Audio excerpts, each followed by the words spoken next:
Yeah, I respect everybody, and I respect everybody's choices. My choice is to stay true to myself and my religion. That's all I'm going to say. Philadelphia Flyers defenseman Ivan Provorov is in hot water for not participating in pregame warm-ups that celebrated Pride Night recently at a Flyers game with special jerseys and rainbow stick tape, citing religious reasons. However, he was allowed to play in the game. Rob Wong joined alongside by Postmedia national sports columnist Scott Stinson, who has been covering this story. And Scott, this is clearly a bad look for Provorov and the Flyers, including head coach John Tortorella, who said he never considered sitting his defenseman for this game. With Provi, he's being true to himself and to his religion. This has to do with his belief in his religion. And it's one thing I respect about Provi. He's always true to himself. And so that's where we're at with that. Was there any consideration on your part when he chose not to wear the jersey to not play him as a result? No. How do you think this was handled by all the parties involved? Yeah, Rob, I mean, look, I think the kind of obvious one is that Tortorella should have just said, okay, you don't want to take part in the pregame warm-up with the Pride jerseys. We respect your decision, but we don't think it's appropriate for you to then play in the game. I mean, it just seems like a no-brainer to me. It's a regular season game. It's one of 82.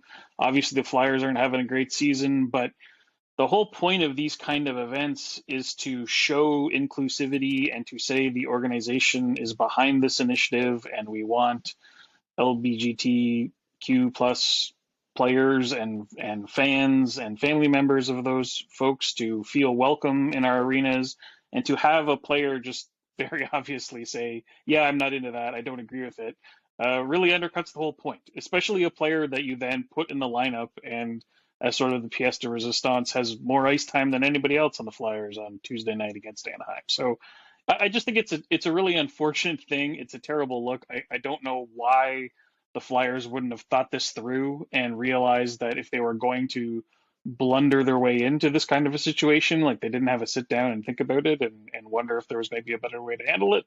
But that's the way they handled it, and thus we have this story as it is today. Now, the NHL has since released this statement saying, quote, clubs decide whom to celebrate, when and how, with league council support. Players are free to decide which initiatives to support. We continue to encourage their voices and perspectives on social and cultural issues. Do you think this is the right response from the league? I guess I would say I'm not really surprised that that was their response. I concede that it is a sticky issue once you get into the league trying to govern the behavior of players and teams in a way that doesn't really fall under, I'm sure, any sort of code of conduct kind of thing. I mean, the weird thing in this situation is that Provorov didn't actually do anything. It's what he didn't do that's the problem. And I'm sure there's nothing codified to allow the league to step in and say, we're going to give the guy a 1-game suspension, or we're going to order him to sensitivity training or something like that. The reality is, I'm not sure that there's an obvious solution here. I know that there are others who disagree and who say, well, they should have taken a harder stance and they should have come out and said, this guy shouldn't be playing. But I just don't think that's realistic given the circumstances of the situation. So, it's good that they at least came out and reiterated their support for inclusivity things. But again, I sort of go back to my last point. This all could have been avoided if Provorov just didn't play in the game. And now that he did, there's no real way to unwind it. Now, with regards to Provorov, he is Russian Orthodox, and while it may not seem like the most direct correlation, you peel back the layers here, Scott, and you've got, the Russian conflict against Ukraine factoring in here as well with the NHL's balancing act that they are taking with their Russian players. How do you think that sort of factors into all of this? Yeah, it's irony is not quite the word. I know, without getting into a discussion about that, but look, the reality is the NHL has kind of taken a bit of a tap dance with its Russian players for months now. They know that this conflict in Ukraine is going on, a war of aggression on behalf of Russia. They have a number of Russian players, a few dozen of them, who really to a man have not come out and said anything specific in terms of admonishing the behavior of their country's leadership for starting this war and carrying out what sure seem like war crimes.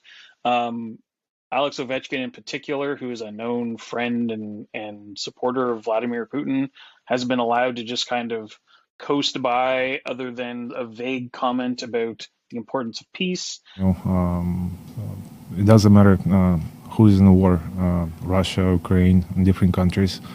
I think we live in a world like we have to live in peace, and I don't want to see nobody get hurt, nobody get killed. It all, to me, sort of ends up kind of wrapped in a stew, where had they done something more concrete about this months ago, the irony that it ends up being a Russian guy who sort of blunders into this and causes the NHL to look rather embarrassed as it has its own league-wide diversity and inclusivity initiatives. It's just kind of funny that had they maybe taken a harder stance with that thing back in the spring and through the way the season has progressed this year, they wouldn't have been left with this situation. But in both cases, the NHL has just sort of chosen to say, well, we're not going to get too involved with these things. We'd rather we just focus on playing hockey and worry about that. So ultimately, what do you think is the fallout from this? Because I doubt the league would want a controversy like this on their hands again. Yeah, for sure they won't.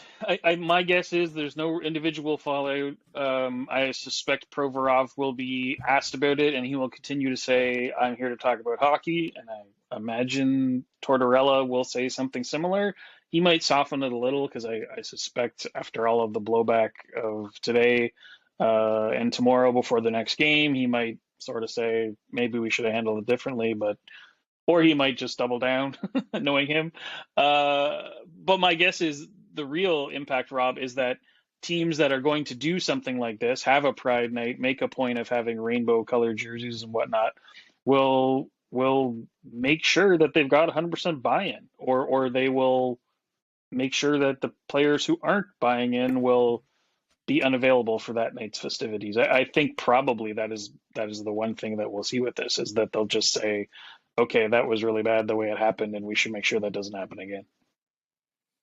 Well, it should be interesting to see what happens moving forward with this story. For all of Scott's work, you can find him at Postmedia, and you can get him on Twitter at Scott_Stinson.